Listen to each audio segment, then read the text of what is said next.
How would you like to turn conflict into conversation so that you can have better relationships and a better life? That's what we're going to talk about in this video. So, Mike, let's get started. Well, as you know, Chris, my foundation in this is CBC Television had me as the communications specialist for 2 seasons. Right.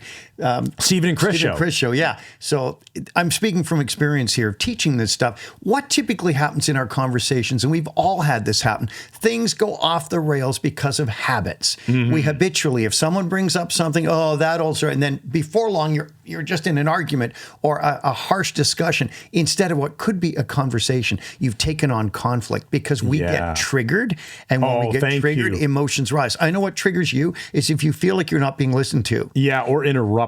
Really well, it's the same thing, isn't it? Yeah, not being listened. Yeah, it could be I'm doing something, talking something, and let's say the attention goes elsewhere, like, oh, look at, it's a dog or something. Well, I don't know if you've noticed, but I lately, even today when we're doing the practice and the preparation up in your kitchen of your house, I give full attention now with intention, and it actually changes your state. Yeah, it can be a major trigger for me is like interruption or ignore.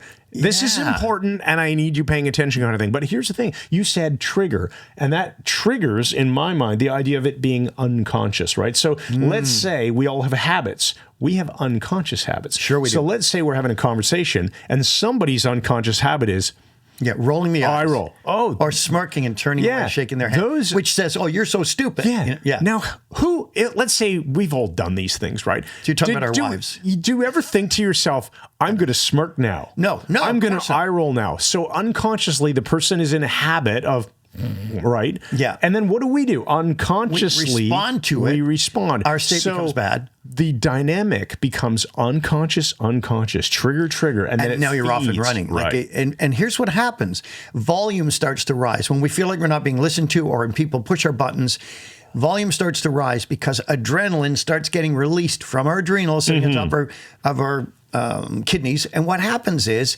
it changes how we process information. Now, there's 3 levels of argumentation. When I say argumentation, I mean in the classic Aristotle Greek sense, getting to information. Presenting an argument. Presenting a discussion point. Yeah, an argument. Not yelling at each other. People don't, that's not what it means. Right. But having a rational discussion to get to the truth. Level 1 is data. We talk like this. We're respectful. We pause. We listen to the other person. We're not interrupting. Right. Then when we start to get triggered and irritated, adrenaline starts to come in. This starts to throw gasoline on the fire. So now our voices start to rise in pitch. They'll start to rise in intensity and volume. We stop listening to the other person, and we'll start preparing internally what we're going to say instead of listening to them to give them that death blow. And if we proceed now to level 3, it is so drenched with adrenaline, there's no chance of making sense of it. This is launch. This is launch the nukes.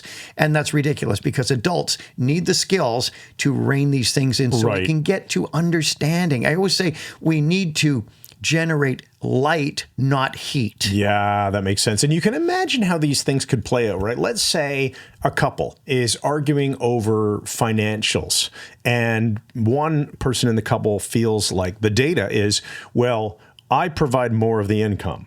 Okay.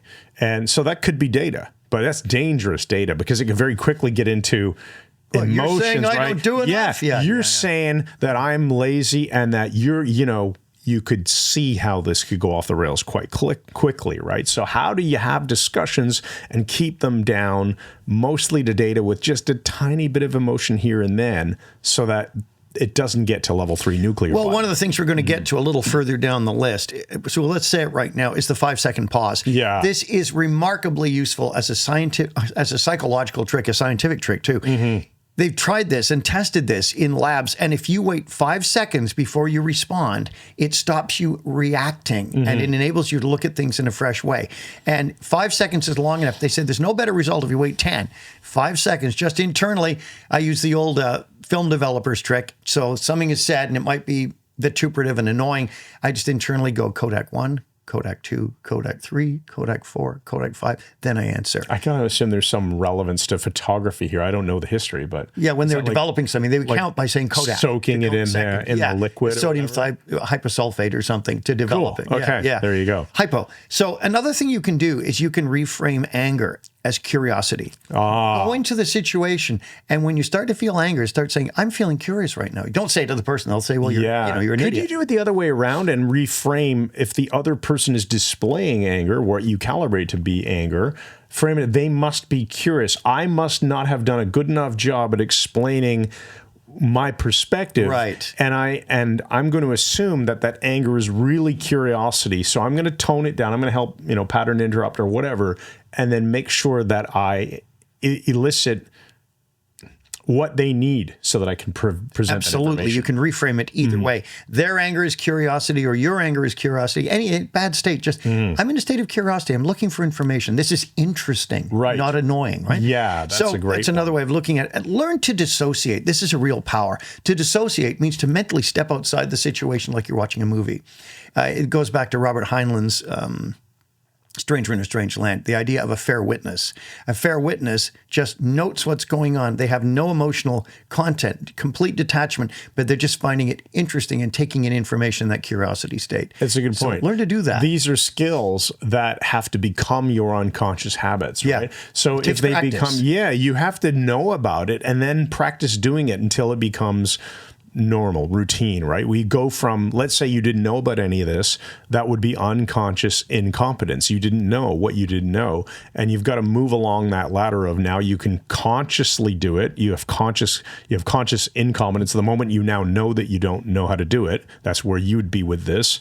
As soon as you start practicing it, you become consciously competent of it. And then you start doing it automatically. Then it becomes and you're unconsciously competent. And that's very, very powerful. So switch to the outside. See from the outside. Be a fair witness instead of emotionally involved. Resist mentally planning the next move. That is a real tough one to get over. And that's what the 5-second thing will help you do. The 5-second pause will prevent you from just listening, waiting for your opportunity, then talk, jumping with ears your open, point. mouth closed. Brain open. Right. Now, another thing I found particularly powerful working with certain relatives through marriage, and I do not mean my wife at all, but he knows who I mean.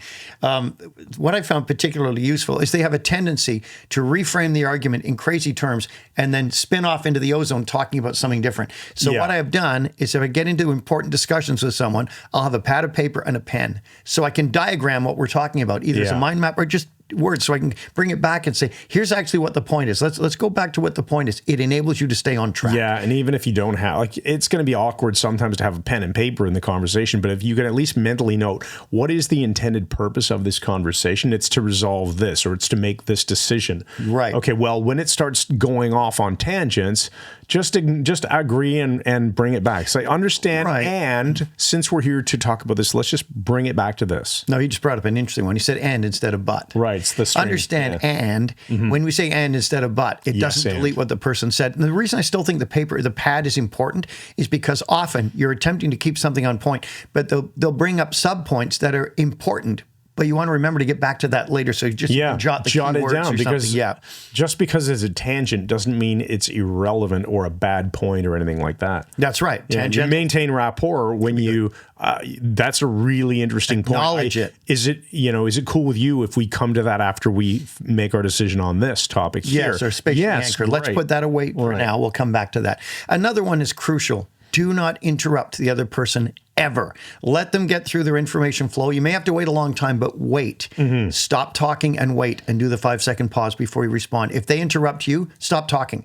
Don't attempt to talk over them. Let them do it. And always be the respectful one. You are modeling what a good listener is being. And you have to model it for them sometimes. There you go. So what about changing you to we? This is a neat one. I like it. I like that. Cool. Yeah. Oh, man. The idea of it's great when you're complimenting someone, you can use you. You are really good at paying attention. Yeah. You're a hard worker. You're labeling their behavior, not their attributes. Like, not you have a really nice hair. It's like, okay, genetic thing. Thank you. That doesn't really mean anything to you. But I appreciate how you, good thing. But when it's something you need to give critical feedback on, say it as a we. It's important that we all stay aligned with showing up on time. Let's say in a business situation. We includes you in the loop, includes yourself in the loop. And it's less confrontational, but it gets the point across really well. You never talk to me about how we need to deal with the kids with this particular problem. No. it's important that we communicate regularly so that we can do a better job parenting, let's say, in this situation. You can imagine so many situations where this applies. Very much so.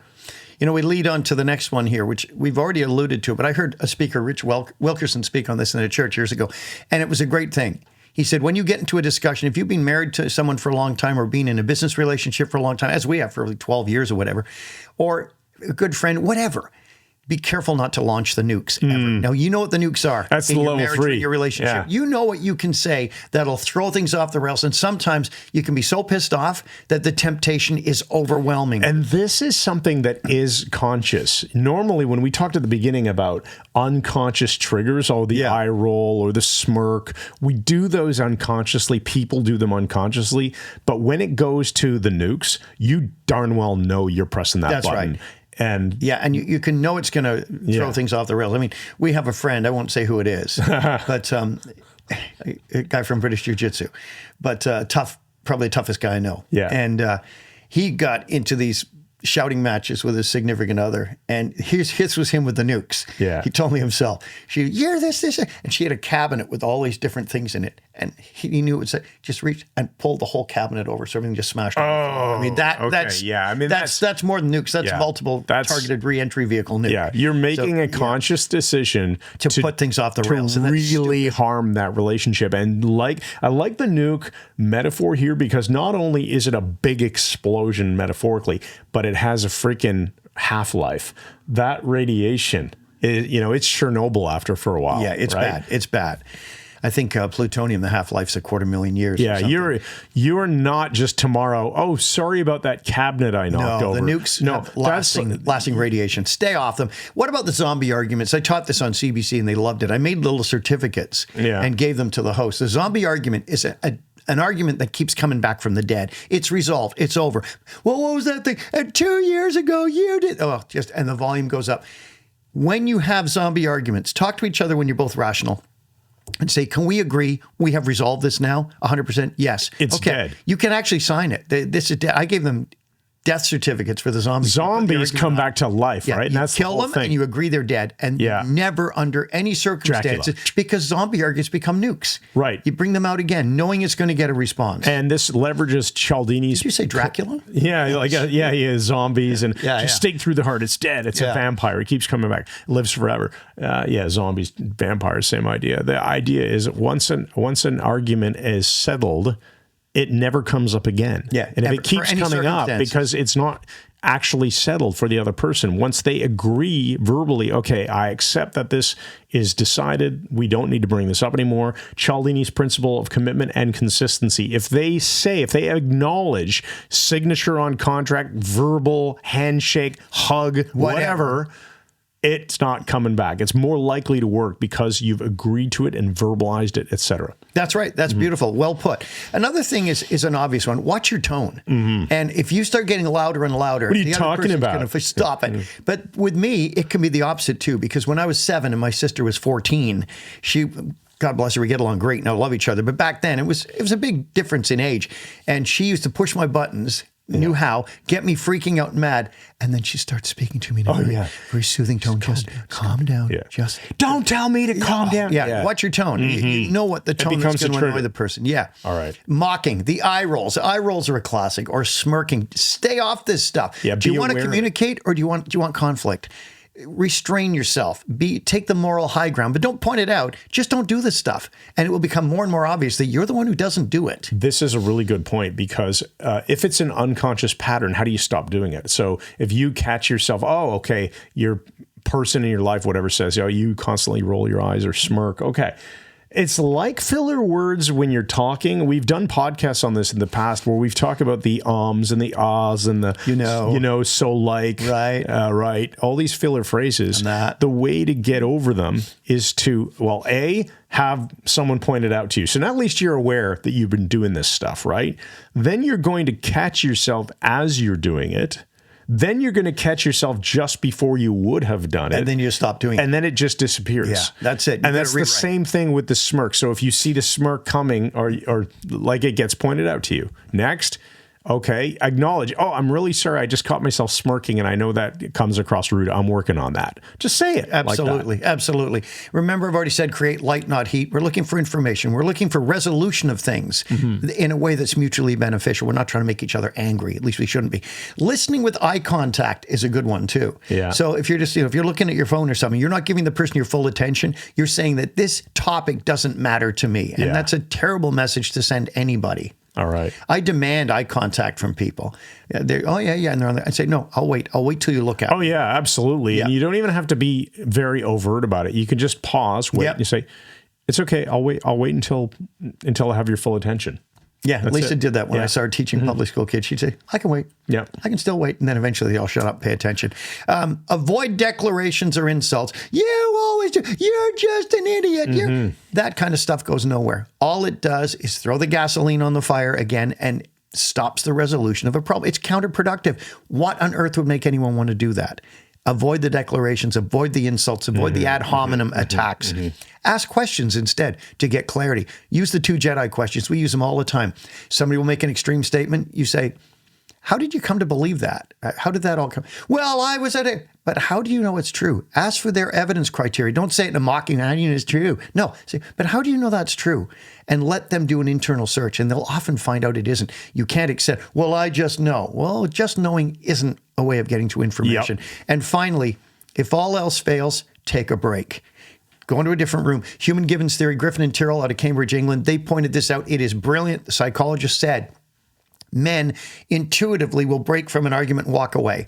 And women say, oh, I hate it when he just walks away and stops talking. They don't realize men are doing it because they're more liable to have a heart attack or a stroke from this kind of argument. So they're doing self-protection. Let guys do it. Let us get away for a moment to calm down, to breathe, and then meet things afresh. And that's it. And with that, we're going to take a break from this video because that was about 17 minutes of really good content. So write down, maybe go through it again if you want. Write down the things that you think make the most applicable sense in your life. Nice. Figure out what are your unconscious triggers. That way, at least you'll have a list of them. You go, okay, sorry, not unconscious triggers. I meant to say unconscious behaviors. So Thank you. If you're unconsciously behaving in a certain way, write that down. Think of it like the filler phrases, like, so, like, you know, and start to notice when you're doing them so that you can make steps towards not doing them anymore. And similarly, maybe write down a list of the things that trigger you. Sure. And figure out how you're going to reframe those into things like curiosity, like Mike said. With that, I think that's it. So let's say it. Thanks once again, and good night.